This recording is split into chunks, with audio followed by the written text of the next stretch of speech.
Good afternoon.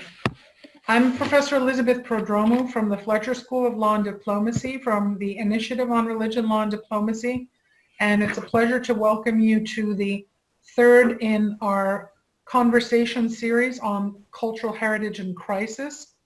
Today, we have three superb panelists with us, and we continue in a series that's been fascinating from its outset.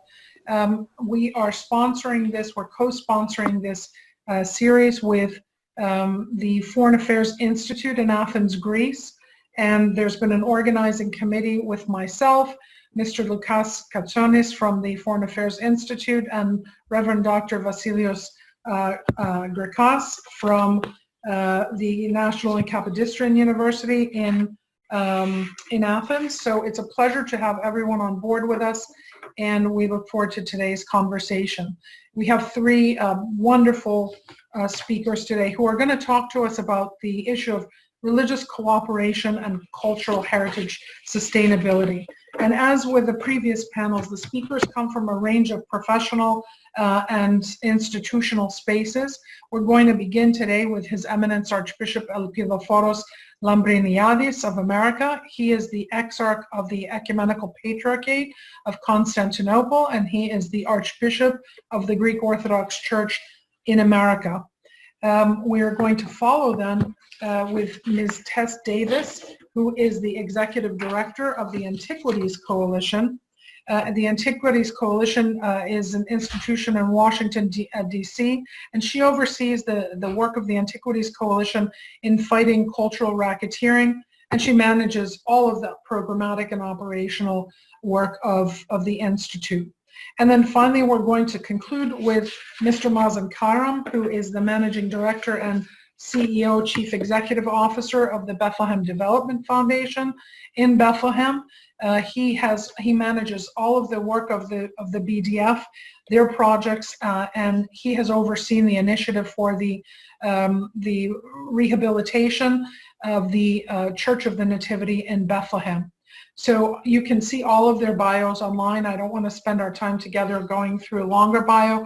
I want to invite each of them to begin with an opening statement, and then we will open to Q&A. So I encourage all of you who are viewing to populate the Q&A or the chat with your questions, and we'll share those as we continue forward in conversation. And I want to thank all of you from New York to New Orleans to Bethlehem for being with us, and also thank our wonderful tech team and intern team today. Cecilia C.C.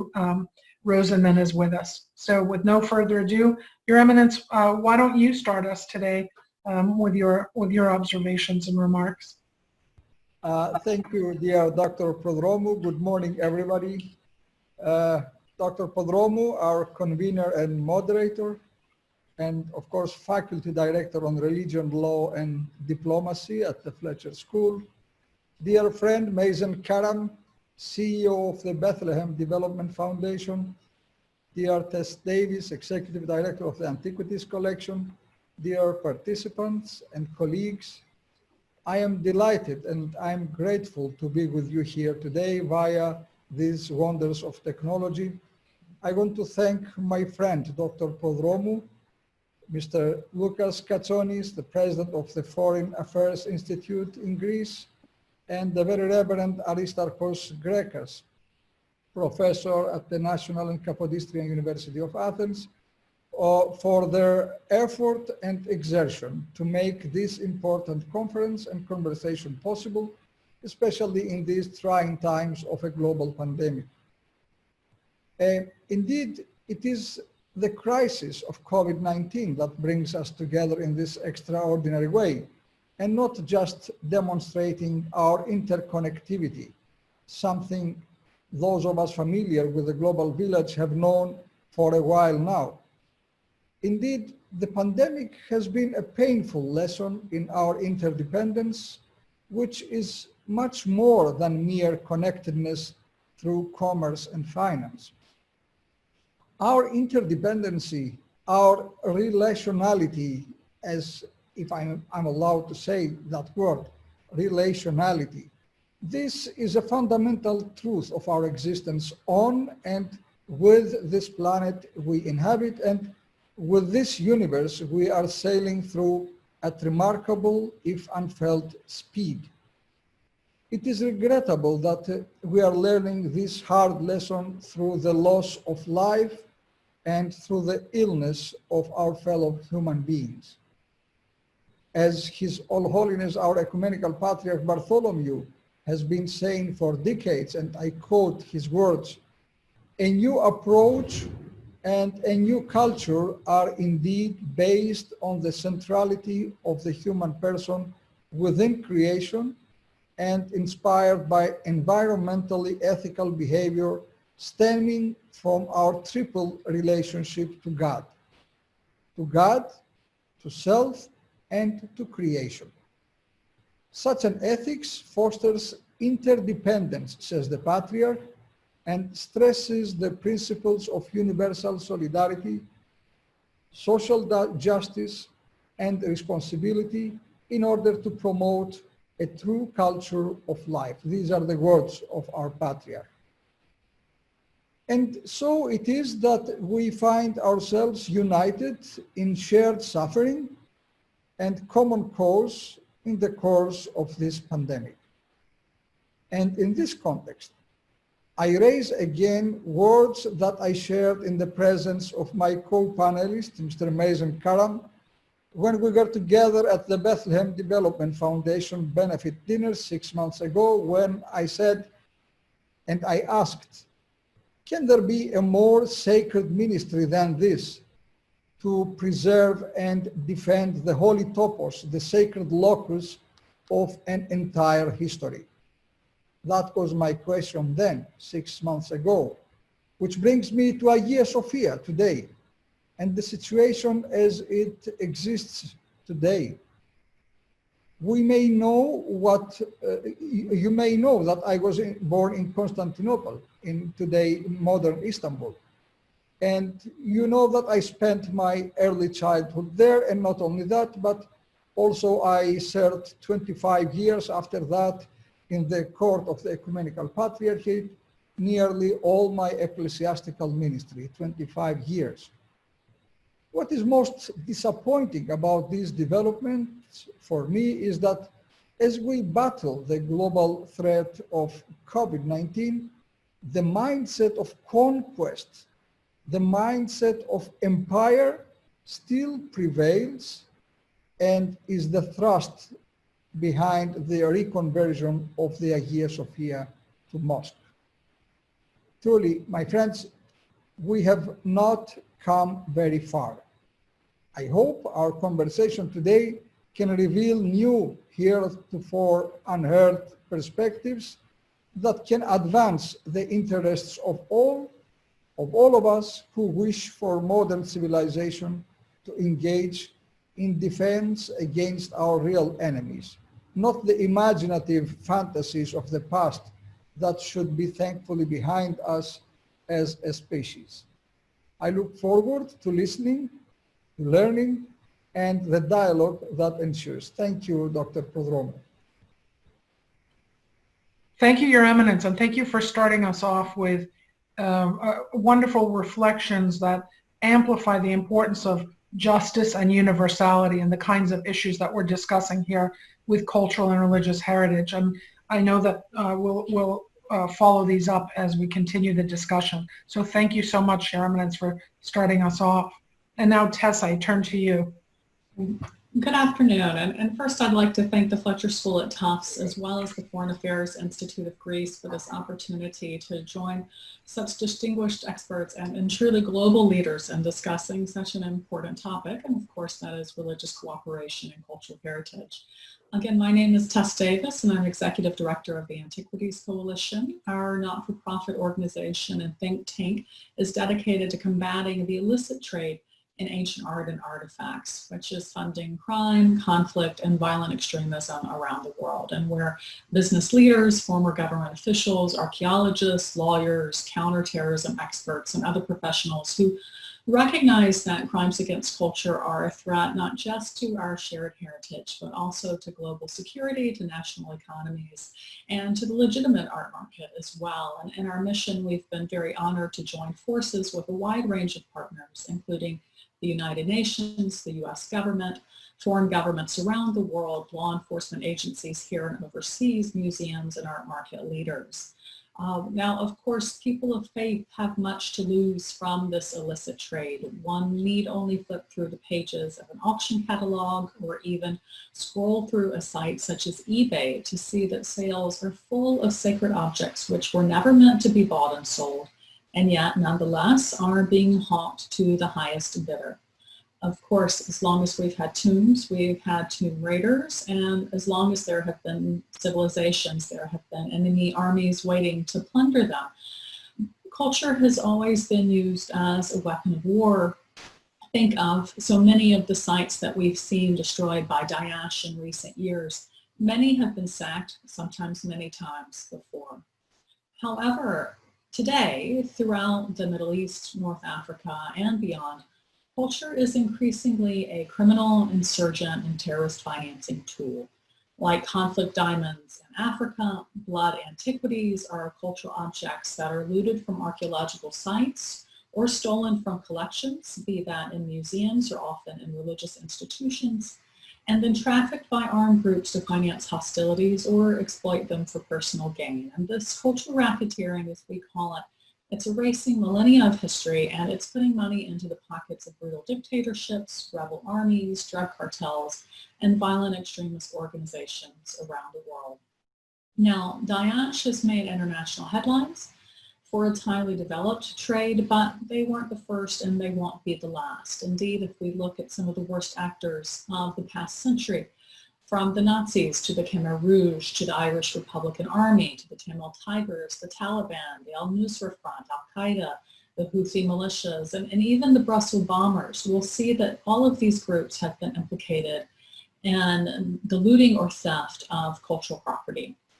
Of course, confusing the situation is that many of the same groups on that list, as well as others who are financing their operations through the illicit trade in cultural property, they're also targeting cultural, historic, and religious sites for destruction. And it's critical to remember that these attacks against heritage, they're meant first and foremost as attacks against people. After all, once you destroy all that people hold sacred, the next step is without fail to destroy the people themselves. And so you erase not only your enemies, but all evidence of them. And that is why these cultural crimes are atrocity crimes in and of themselves, and also why they are warning signs of worse atrocities to come, including crimes against humanity, war crimes, and even genocide. And as with all atrocity crimes, ethnic, racial, and religious minority groups are particularly at risk. And as we've seen with Daesh and the Taliban in particular, such attacks can also make for dangerous propaganda for bad actors.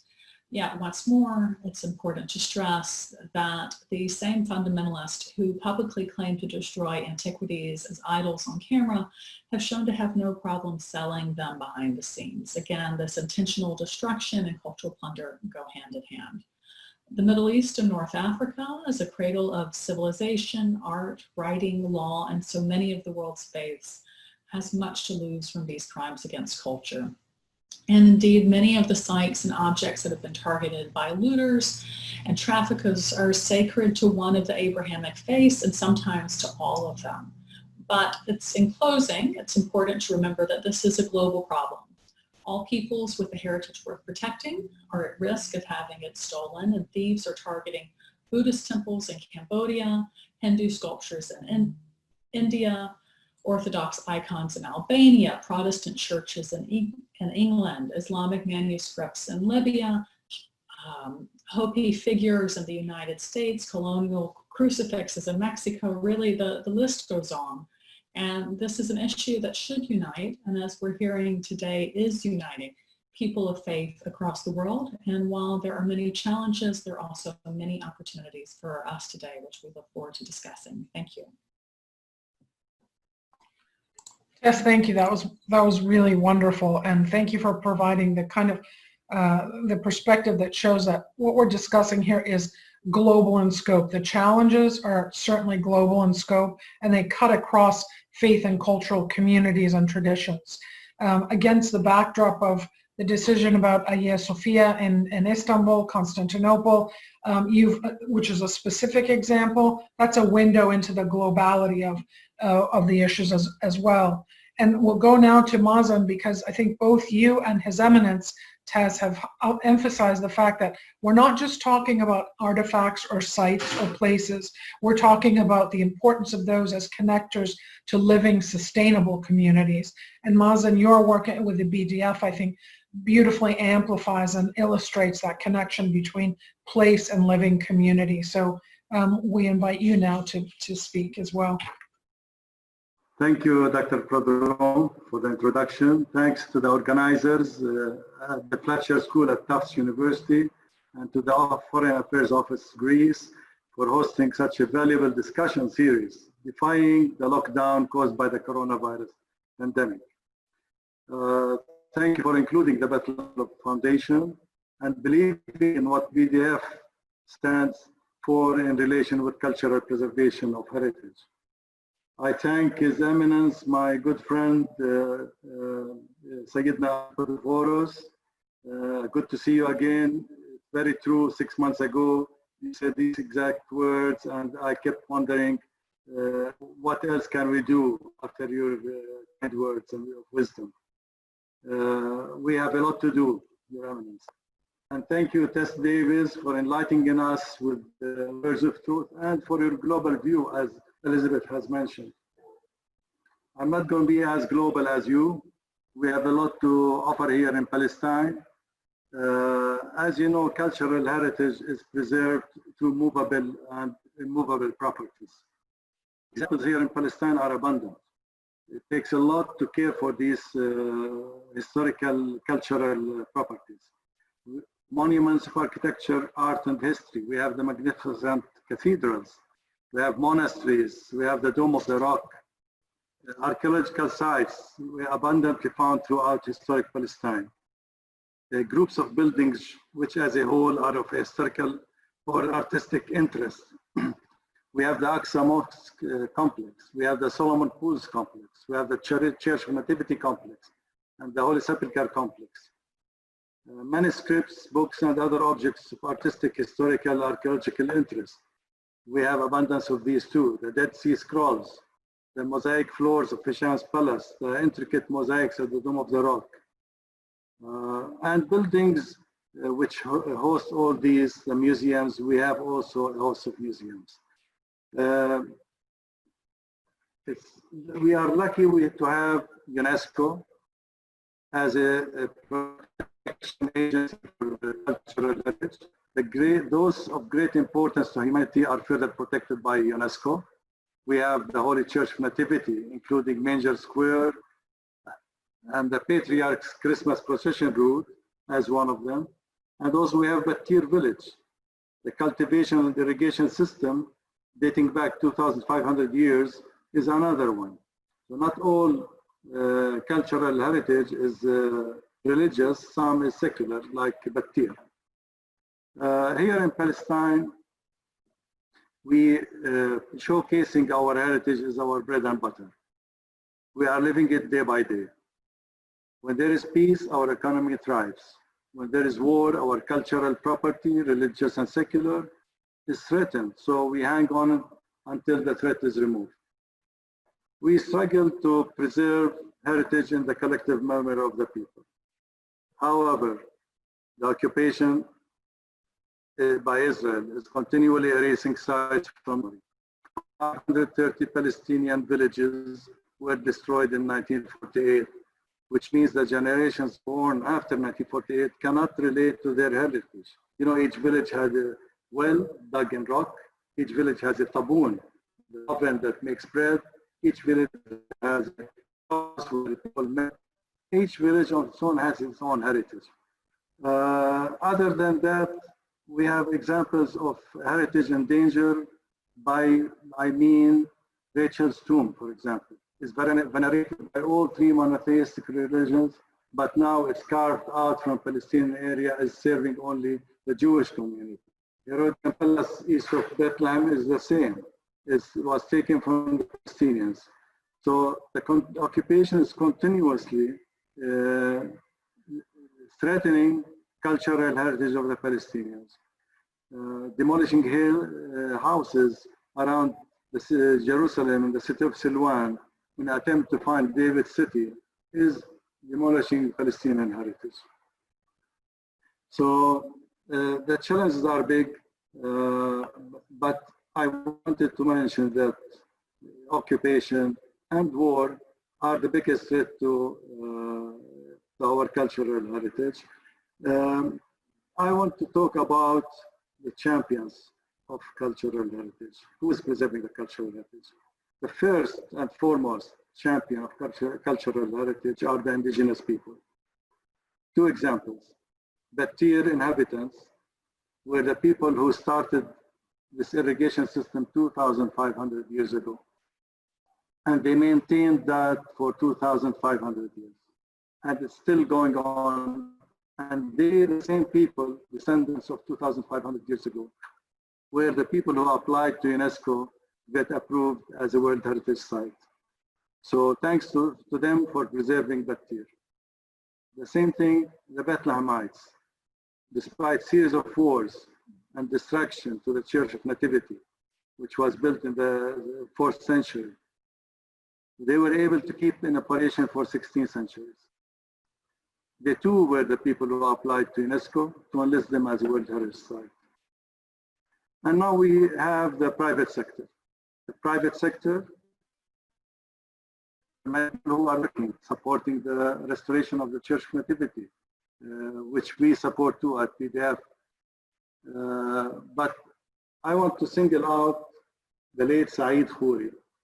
He's a devout Orthodox Christian who launched the Bethlehem Development Initiative. His vision was to regenerate the holy city of Bethlehem, to make this destination to have sustainable economy and infrastructure, to showcase the Church of Nativity, the jewel of Bethlehem and Palestine and the world. The strategic action plan to regenerate Bethlehem was focused on 8 sectors, but the main pillar of the strategic action plan was cultural heritage preservation. Whether the church, whether the surrounding churches, whether the surrounding towns and the inner cities, the old cities, in the 3 cities, Beit Sahur, Beit Jala, and Bethlehem, which each one of them has great importance in Christianity. Beit Sahur being where the shepherds came to Bethlehem to greet Jesus, and Beit Jala was the home of St. Nicholas, who later on became Santa Claus, and of course Bethlehem, the birthplace of our Lord Jesus Christ. So the holiest, then we have the holiest of the holy, the Church of the Holy Sepulchre, which was divested from Bethlehem, the twin city of Jerusalem, through the separation wall. This wall that was built between Bethlehem and Jerusalem prevents people to cross over and go to visit Jerusalem. The procession route starts from Jerusalem and crosses the wall at Mar Elias and then continues to Bethlehem. So now this has been divested, but preservation work is ongoing, as well as efforts to create peace between Israel and Palestine to enable everybody to worship in peace. The procession, the Katisma, which Dr. Prodromou have seen in person, with the Virgin Mary rested as they fled to Egypt, is also divested from Bethlehem. So all these important monuments that I mentioned, at every site mentioned, CCC, led by the late Saeed Khouri and now by his son Samir Khouri, and his whole family are involved in one way or another to preserve these sites. I think with your support, God's support, everybody's support, we will not lose any of these sites again, like we are hoping not to lose Hagia Sophia. I like to share a small graph that my friend sent to me, but I'll explain it. The heritage cycle starts from enjoying a site, comes a thirst to understand. So when you understand it, then you value it. When you value it, then you want to care for it. And when you care for it, then it will help people enjoy it again. So this is what we're trying to do, to move the whole cycle to come back to enjoy the heritage site. Thank you.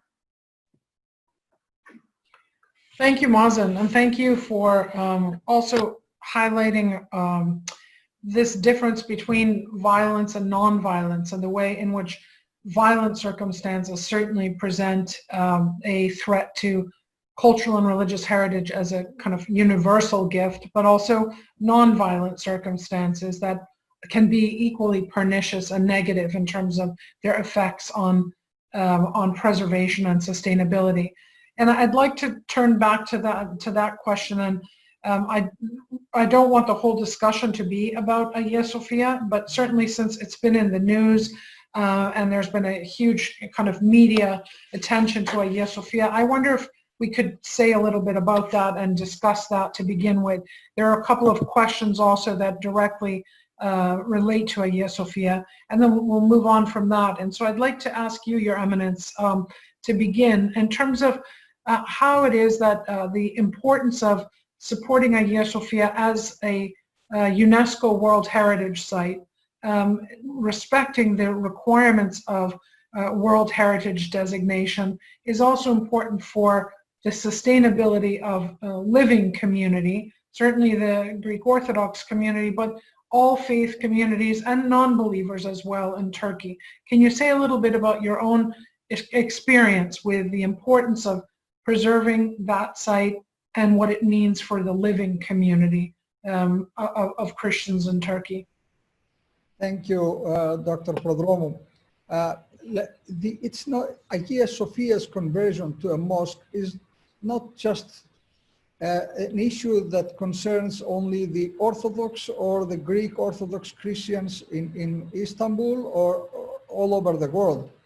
It brings a new mentality, it brings a new approach on how we treat religious sites and monuments. And that is something that for me it's alarming and it's dangerous, and I will explain why. It brings the element of the conqueror, of the conqueror's right on a religious site.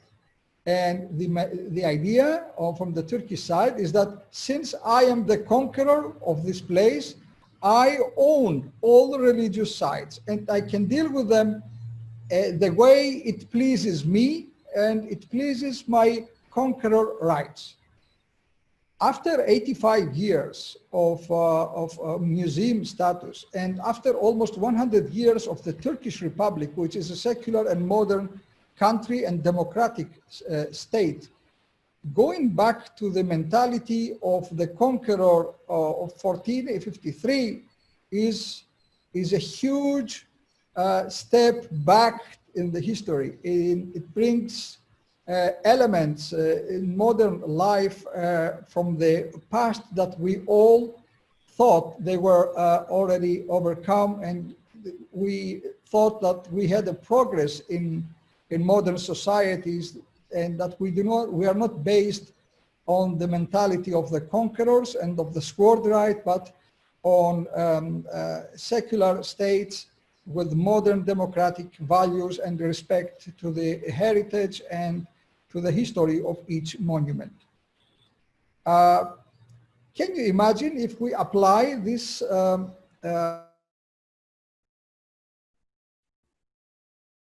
societies today?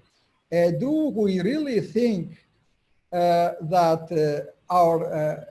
that anybody who conquers a geographical area? Your Eminence, we're having problems with your sound. We're having problems with your sound, Your Eminence. Okay. How is the connection now? Is it better? A little bit, yes. You were freezing before. Okay. I'm sorry. No, it's okay. Do we really believe today that we have the right in a military way to conquer a geographical area and then to deal with everything cultural or with all the monuments that exist in this area in the way that it pleases us and our interests?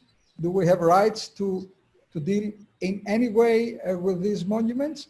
This is something that concerns us, and it's alarming for everybody, not only for the Greeks, not only for the Christians, not only for Orthodox, but for everybody who cares about monuments and religious heritage.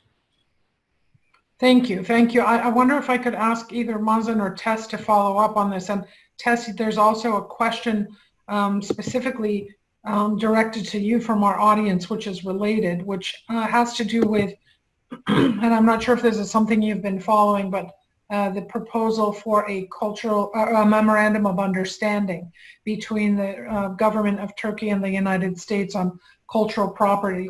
And I know that cultural heritage, I know that the Association of Art Museum Directors has submitted a statement to the State Department opposing that kind of a memorandum of understanding because of what it might imply, again, for potentially trafficking or ownership over in a kind of conquest mentality of cultural heritage. Is this something that you are aware of or following and have something that, you know, from the perspective of the Antiquities Coalition to discuss? Yes, and thank you for the opportunity to discuss them, because welcome the chance. I think these are important agreements to highlight and something that can actually help with some of the problems that are being discussed today. And also welcome the opportunity to correct misinformation that is continuing to circulate about these agreements and what they do. First of all, for those on the webinar today who aren't familiar with these bilateral agreements are a tool to fight the illicit trade while increasing responsible cultural exchange. And what they do is they restrict the import of stolen, looted, or undocumented cultural property from at-risk countries into the United States. And this is fully in accordance with international law and best practices, while allowing the trade in documented cultural objects, those with export permits, those whose ownership is determined, to continue. And again, there's a great deal of misinformation out there about these. First of all is that they're retroactive. They're not. They only work from the date forward. So cultural property that was removed from these countries in earlier times by minority groups or by anyone, it's not subject to the terms of this agreement. And again, so long as cultural objects are documented, the trade in these, the entry into the United States can continue. But the other thing that I think it's important to highlight about these agreements is that they do open the doors for dialogue and exchange between the United States and other countries with them, including Turkey. And the State Department, quite rightly, has really prioritized in these discussions encouraging other countries to respect the cultural rights of all peoples within their borders. And so these agreements don't create ownership rights, but rather they provide another mechanism through which the State Department and through which groups in America can increase dialogue about this issue. And so these are agreements that we do support, and they've increasingly found support within the market community and certainly from museums as well for this reason. Thank you. Tess, I want to pivot off of that to you, Mazen, as well. I wondered if you could say a little bit more. We're bringing in different stakeholders. His Eminence talked about governments and local communities. Tess is talking about MOUs, Memoranda of Understanding, and raising awareness. I want to go back to your points about the work of the Bethlehem Development Foundation and how to raise awareness about the work that you do, because I think part of the challenge in terms of preserving sites and also sustaining communities is that the wider communities and the international community and educational spaces as well as practitioner experts oftentimes don't know what's happening on the ground. So I wonder if you could tell us a little bit about the ways in which the work of the BDF aims to educate people, and who are the communities that need to be educated about the projects on which you're working. It is an ongoing process of fundraising, coming back here, working to develop and restore historic sites. We were successful to raise a good amount of money to complete the restoration works at the Church of Nativity. And to do that, we had to come to America, and we did a fundraising dinner in 2018, in early 2018, two more in December 2018, and two more in 2020. So we've been working hard on fundraising for the church. Now the church is complete, but we need to raise funds for additional churches. We have plans for the Katisma. We have plans for the burial place of St. Stephen's, which happens to be in Ramallah, not in any of the places that we are used to, Bethlehem or Jerusalem. So our work is raising awareness about these sites. But the only way to raise awareness is by having people come and visit in person. We are now in the COVID-19 pandemic. People cannot come to enjoy what we have done the past 7 years. But when the pandemic is over, I hope people can come and enjoy these places. We have the organization is in Bethlehem. We have a website. We have a lot of material to offer when you visit our websites. We have the American Friends of Bethlehem Development Foundation also support us in many of the fundraising dinners. So we work hard in trying to complete the strategic action plan, which needs a lot of money. So money, resources are the main issue for us, and this is what we try to do most. When we get funding, we can do miracles. So, but I want to say one thing about Hagia Sophia, and I think that UNESCO needs to be more empowered. Hagia Sophia is a World Heritage Site, and UNESCO could not do anything. What bothers me is that this decision by Caliphate Erdogan was political. He wanted to boost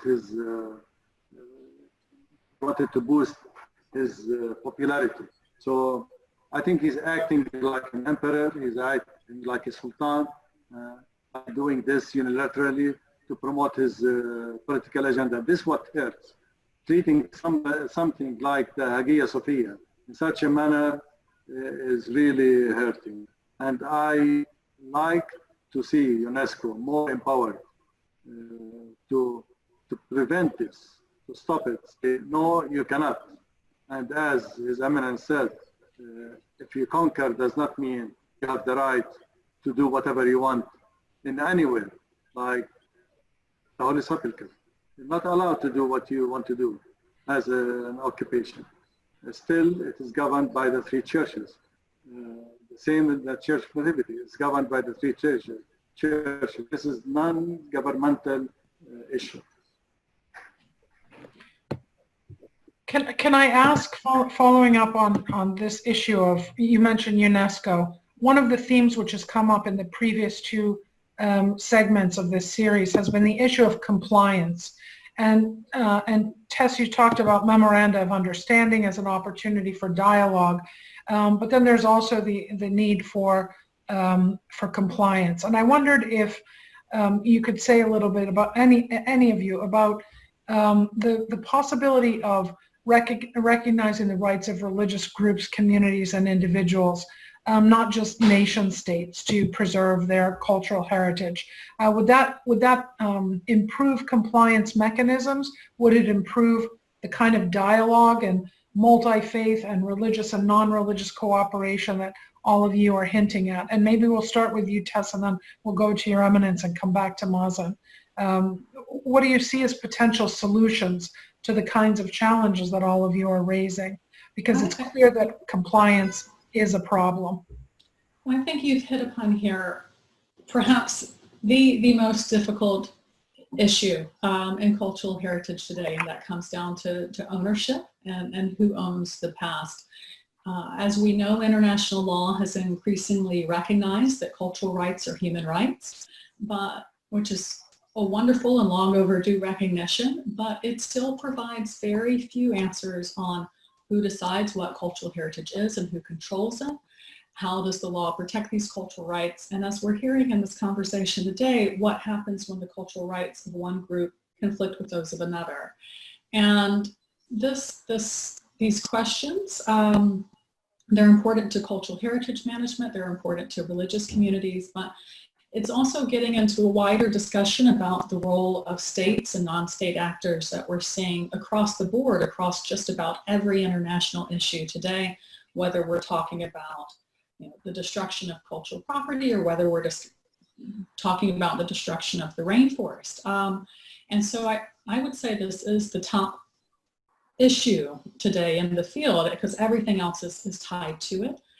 It's one for which I wish I had more answers. As we know, states are central to international law, but I think it is time to have this discussion and to debate it. And it's important to bring in all voices and welcome the other thoughts as well. Yeah, thank you. Thank you. Your Eminence, I mean, when it comes to compliance, I think the spaces in which you live and operate imply compliance, a voluntary kind of compliance across faith communities.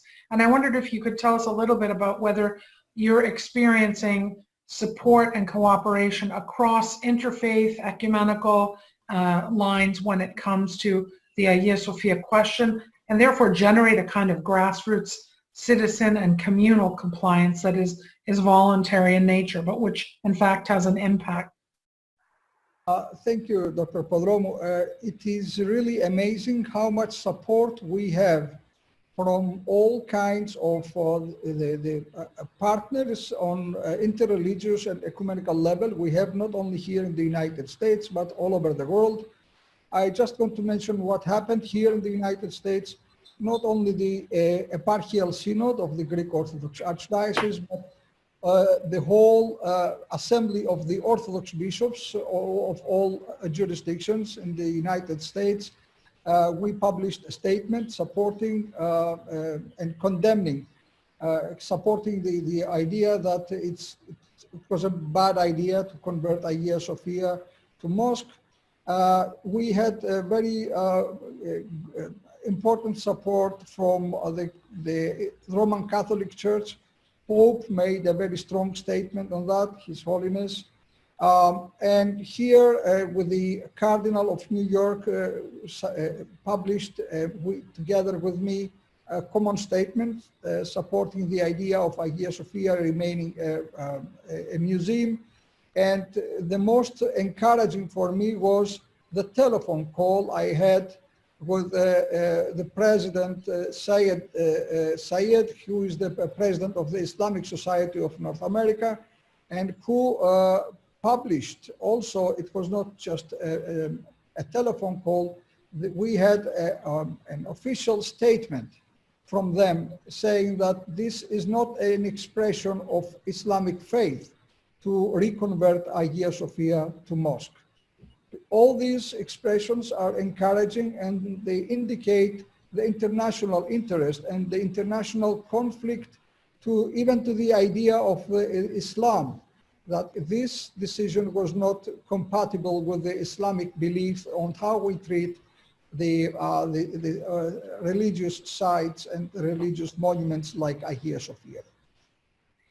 Thank you. That's very encouraging to hear that there's that kind of interfaith and ecumenical solidarity around the site as a World Heritage Site and a gift to the world, as well as a cultural heritage site within Turkey. And I want to ask you then, Mazen, the same thing. His Eminence, I think, highlights that civilizational language and discourse on, World Heritage Sites is divisive rather than producing the kind of sharing and solidarity we wish. And so in the space of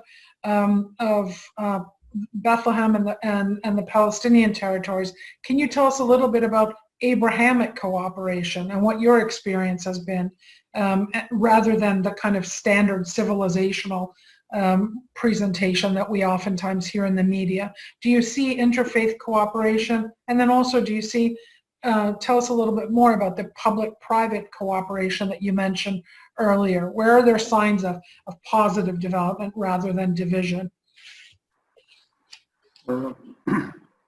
2009, when the idea of the restoration of the Church of Nativity started, it was very difficult to work on that because the church is controlled by the Roman Catholic, the Greek Orthodox, and the Armenian Orthodox. And it was very difficult to get them together. And finally, by a presidential decree, a presidential committee was established to oversee the restoration of the works. And this was the only way for the works to start. So something to come from above to control these divisive attitudes was needed. Now after, in 2020, 11 years later, the churches are working better together because they were able together, under the supervision of the presidential committee, to come up with a great work of restoration. So this was a good sign of how we can solve interfaith problem within the Christian community. Now within the interfaith with Christians and Muslims, the Muslims in Palestine are against the declaring the Hagia Sophia as a mosque because we suffer here with these problems. We have the Abraham Mosque in Hebron. It's a Muslim mosque. Okay, it was built by pagans before 2,000 years ago, and then was converted to a church, and then to a mosque. But now it's shared by Muslims and Jews. But because they are the conquerors, they were able to do that. If they were not the conquerors, they will not be able to do that. I'll go back to his Eminence point that conqueror can do anything. So the first solution to protect cultural heritage is to end the occupation. For us in Palestine specifically, to end the occupation. For the world, UNESCO should be empowered to have like a police force, not a police force, an army, whatever. It was in the first panel, this was discussed by one of your speakers, that somebody should be empowered to protect cultural heritage, like the agreements that Ms. Davies talked about. There should be somebody at United Nations level that will be able to prevent this from happening.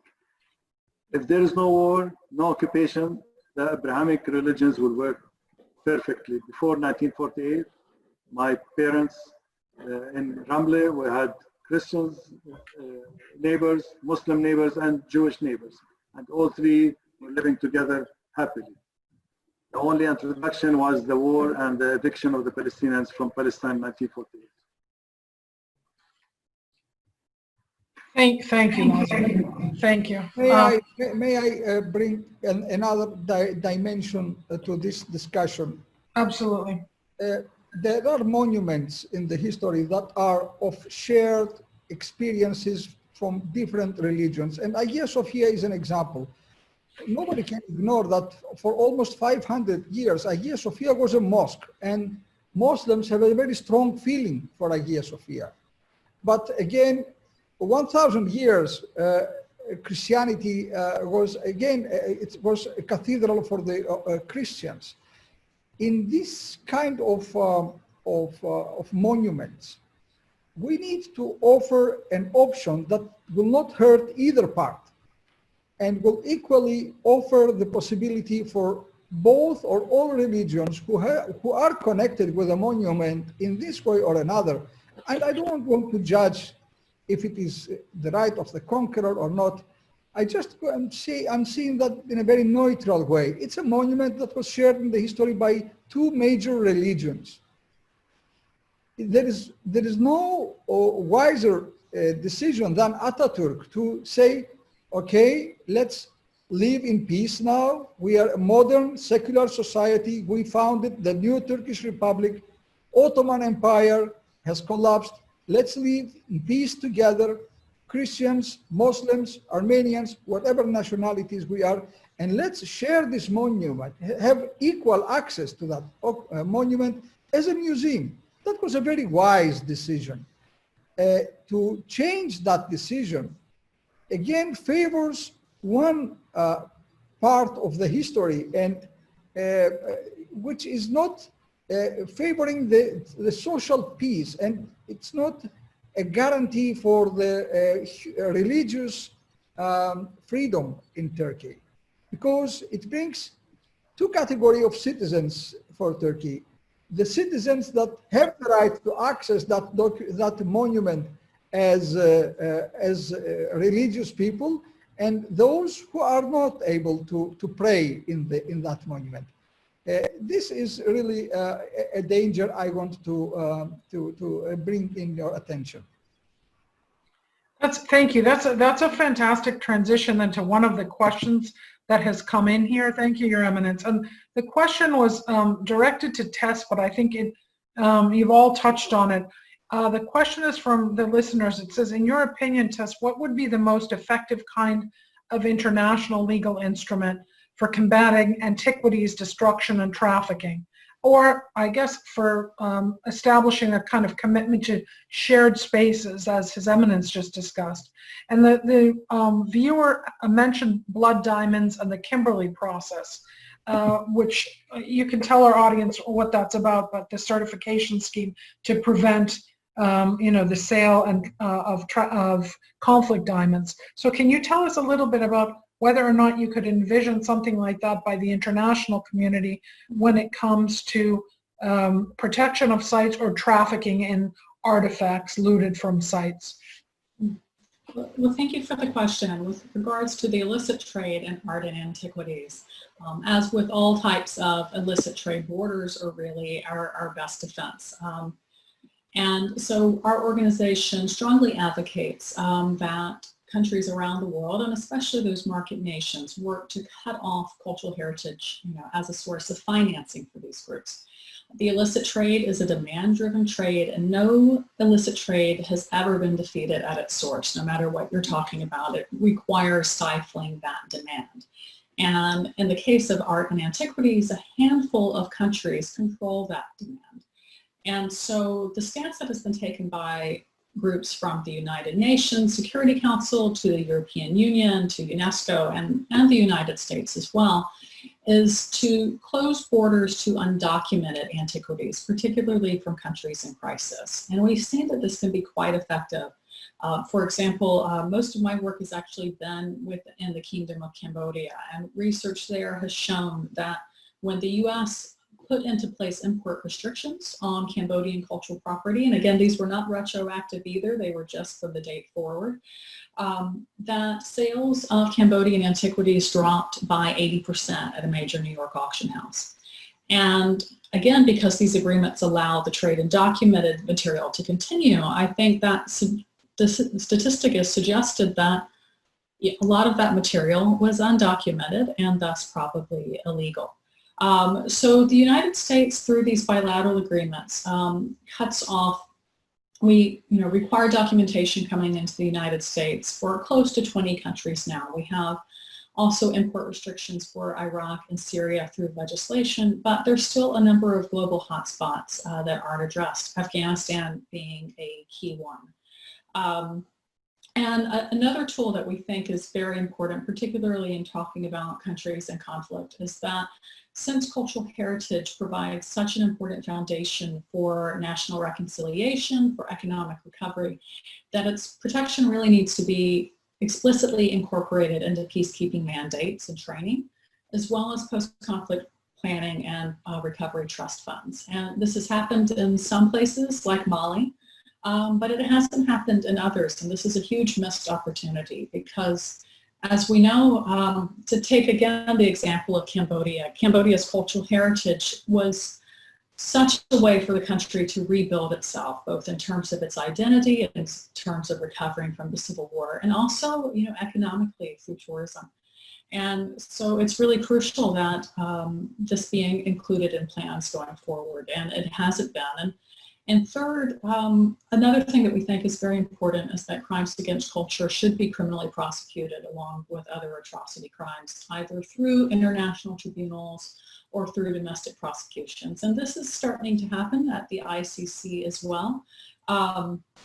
But it's something that we do hope to continue because, as I said earlier, these crimes against culture, they're meant first and foremost as crimes against people. They're not meant as crimes against stones and inanimate objects. With these attacks, violent extremists and others are trying to hurt people, and we need to recognize that. Thank you. Mazen or Your Eminence, do you want to follow up on that at all? We have some other questions coming in too, but do you want to footnote anything on that? Because I'd like to also turn us towards cooperation and look at one of the questions that we're getting is about inter-religious cooperation. But anything more on compliance and the idea of new regulatory frameworks? Because if not, I'm going to circle you both back to cooperation in a moment. There is a question for me, Elizabeth, but I think I answered that. Mm-hmm. Would you also be able to speak to compliance with international law for cultural heritage preservation in the case of Israel-Palestine? It appears that Israel tends to disregard international legal frameworks and assumes of a position of conquer and rule, similar to what the Archbishop described in the case of Mazen, we're having a problem with your sound too. We've lost your sound. No, I'm fine. Okay. I'm fine okay. now. Okay. So I think that, and this is a very important case here, but also cases like this where war affected the cultural heritage tremendously was in Iraq. The museums were ransacked and stolen and sent to the United States, and so I want to emphasize that war and occupation are the biggest threat to cultural heritage. Okay.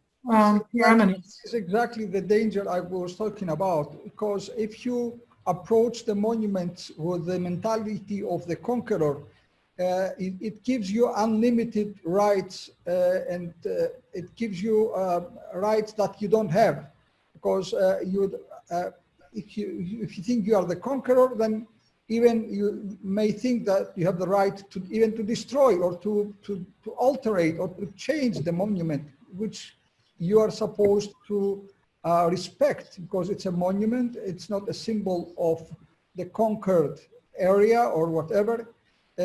These are all anachronistic ideas that the only thing they can do is they can revive and bring fire back, revive the conflicts between religions and people, which we want to leave in the past, and we want to see the monuments as places of reconciliation, dialogue, and peaceful coexistence, other than the place where we exercise our superiority to other groups of people, either claiming our conqueror rights or our religious rights on any monument and on any place.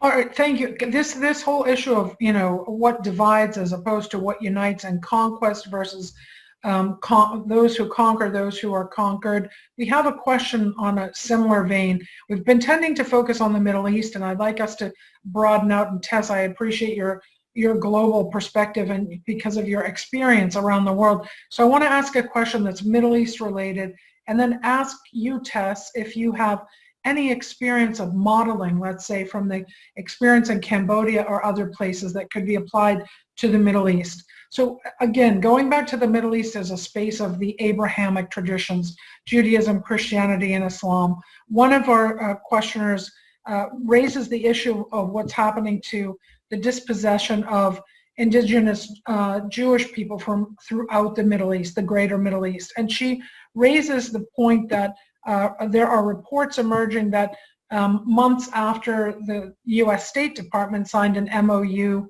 with Yemen, that the indigenous Jewish community there is being cleansed out. So we go back to this issue of memoranda of understanding and state-to-state arrangements that are meant to generate cooperation and oftentimes have exactly the opposite result.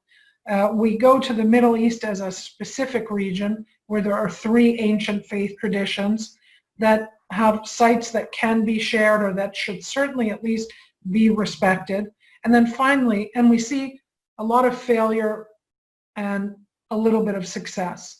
So I wondered if you could say a little bit about the success points in the region from your experiences, and then also go, maybe Your Eminence, Mazen just exited, I know he'll be back, but maybe Your Eminence, tell us a story about something positive that can be modeled in the region, and then Tess, maybe something from outside the region that can be brought back into the Middle East in terms of these 3 ancient faith communities. So let's start with you, Your Eminence. Maybe an example or an experience that points to cooperation, Muslim, Jewish, Christian cooperation, or any subset of that in your experience, and Mazen, and then we'll go to Tess for the models that might be imported back into the region from where they've worked outside. I can share with you my experience from Istanbul, where I was born and raised, and I spent the last 25 years in the service of the Ecumenical Patriarchate there. I had such a positive experience all these years from the cooperation and the peaceful coexistence we had in Istanbul among all religions and denominations. You know that our Ecumenical Patriarch Bartholomew is a pioneer of the interreligious dialogue, and we have a long tradition as an institution to promote this coexistence, the peaceful dialogue with Islam, world Islam, not only locally in Istanbul, and with Judaism.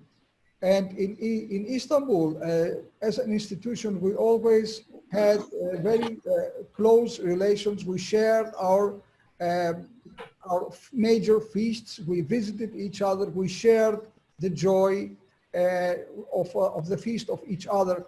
And we always gathered together to celebrate each feast, each religious feast that we had, either Judaism, either Jews or Christians or Armenian or Muslims. How many times I remember, it's endless. I don't even remember the number of iftars that I attended, not only as a representative of the Ecumenical Patriarch, but sharing these iftar tables with the Jewish representative, with the Armenian, with the Syriac. And we were all there together, and religion was never a reason of division or conflict, but rather an opportunity to be together and to share the joy of being different, and at the same time sharing the same space, the same city, the same country. And that is something that we are very much concerned that will change now that the right of the conqueror and the mentality of the superior nation comes in to that place, which really can destroy everything. It's not constructive.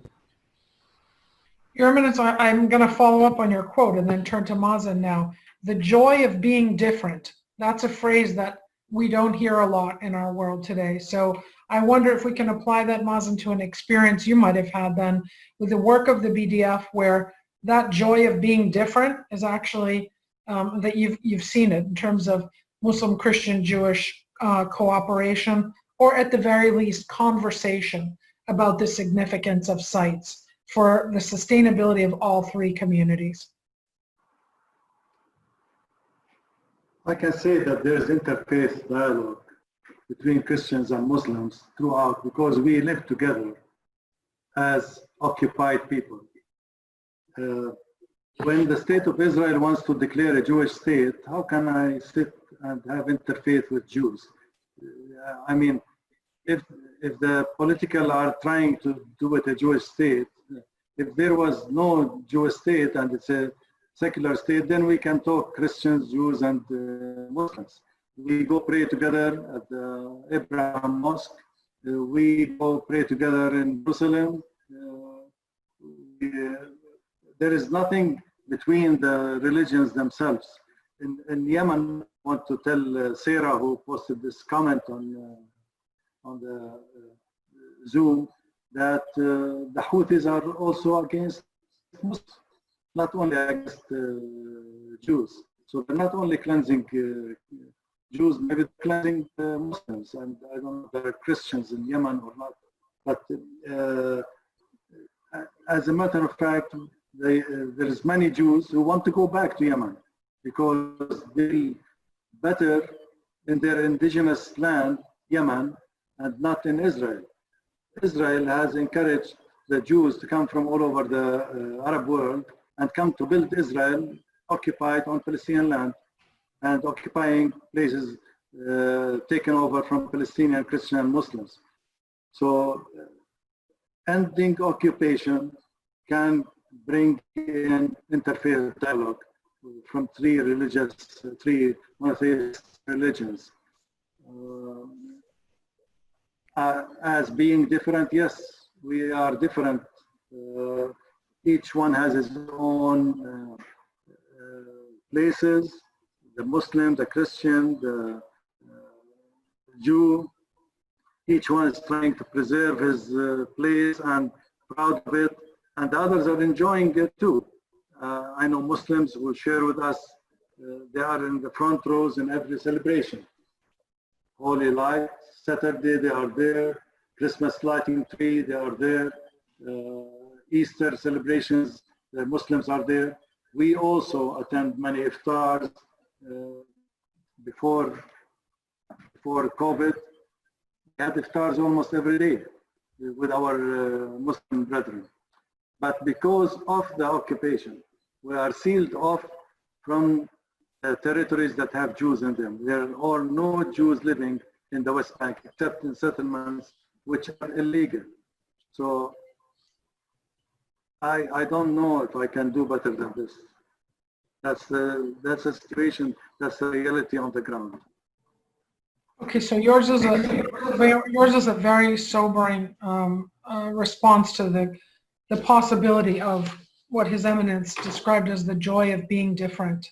And I wonder then if, from Tess, from your experience, there are other places around the world where we actually see success in the joy of being different when it comes to sites and sustainable communities, when it comes from citizens themselves, but also when it comes from states willing to embrace that very notion of the joy of being different, which, you know, as a political scientist, I would say the ethos of pluralism. No, and I think there are success stories throughout the world that we can point to for countries recovering from what we're seeing today in far too many places. And as you mentioned previously, for the last decade and a half, I've been very privileged to work in the Kingdom of Cambodia. And of course, just a generation ago, the global hotspot was not Mesopotamia, it was Indochina, Vietnam, Laos, and indeed Cambodia. And in Cambodia, which is still internationally celebrated for its 12th century Temple of Angkor Wat, fighting erupted between government forces in the Khmer Rouge in 1970, and decades of civil war, genocide, and foreign occupation followed. And as we're seeing now throughout the Middle East, North Africa, the Sahel, the Cambodian Civil War, it triggered organized antiquities looting and trafficking, which in turn further bankrolled violence in the country. And as we're also seeing today, this cultural racketeering went hand in hand with the deliberate and systematic destruction of targeted groups and their heritage. And the cost of these atrocities in Cambodia were very high. 130 Chan mosques were destroyed, all 73 Catholic churches, and over 3,000 contemporary Buddhist pagodas. So I say contemporary just to separate them from, say, the Angkorian temples, along with sacred literature, statues, etc. And, you know, half a century after this plunder and destruction, the Cambodian people are still rebuilding and recovery. But rebuilding and recovering they are, and certainly one of the most inspiring things I've seen was at an event our organization organized on the margins of the United Nations General Assembly meetings, at which we were very honored to have the Foreign Minister of Iraq and also the Secretary of State of Cambodia at the time. And after the event, the Cambodian, His Excellency Chantani, went up to the Iraqi foreign minister and he said, of all the countries in the room today, we know exactly what you're going through now. And I want to tell you that for your children's generation, it will be better. And you will bring home your stolen treasures. They will be reunited, just like Iraqis will one day be reunited. Families will be reunited who have left as refugees. There is a bright future. We know because we've been there, and we're looking forward to a bright future today. And one day we'll be able to say the same about Iraq. And so these stories of recovery are possible. But again, it will require all of us, and especially our governments and the political will to do what's needed here. Thank you, Tess, for the encouragement. And we have just a few minutes left, and I want to ask each of you if there's anything you want to say before we conclude. I also appreciate from all three of you a very profound understanding of the importance of history. History understood in terms of the longue durée of history.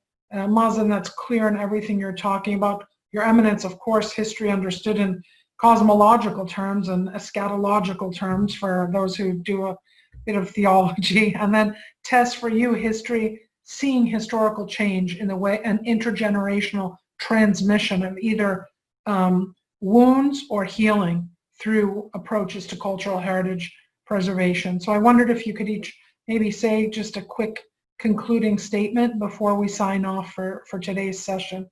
We'll go in order. We'll start with you, Your Eminence.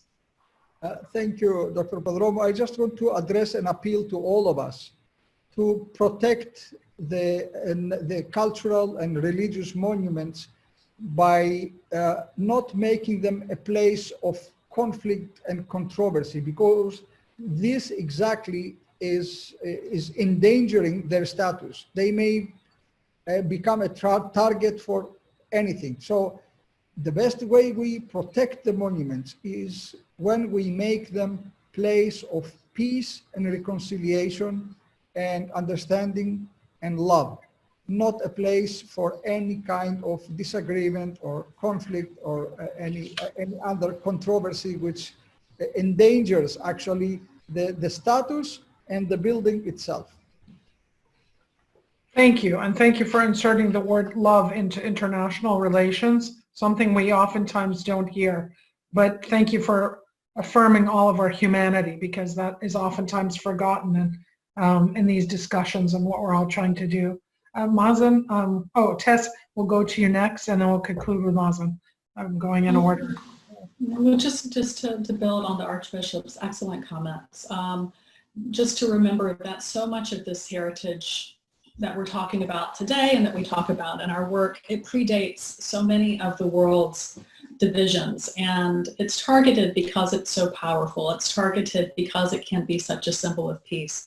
When we look at the cities, for example, that Daesh and other violent extremists have targeted, from Palmyra to Timbuktu, these were centers of faith. They were centers of dialogue that brought people together from around the region and throughout the world to have conversations about difficult issues and to discuss theology and to debate. And that's what Daesh was targeting when it targeted these cities. And the best way we can fight against that message is to preserve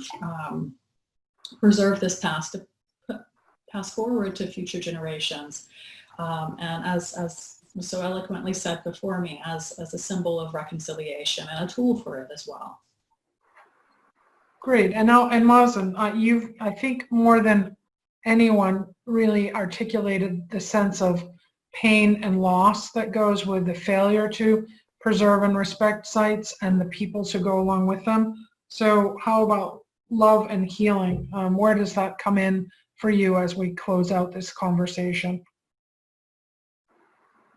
As a respect to to Said Khoury, I want to seal off this conversation with a statement that he made when he launched the Bethlehem Development Initiative. And his words, he said, "This initiative shall be planted in the heart of Bethlehem, and its roots shall dig deep into the soil, permanently in reinstating peace and tranquility throughout the land." This was Said Khoury's words in 2011, and working towards that. We want everybody to enjoy all the sites that we are preserving, Christians, Jews, and Muslims, because all of them have led to the establishment of these monumental places, these historical places.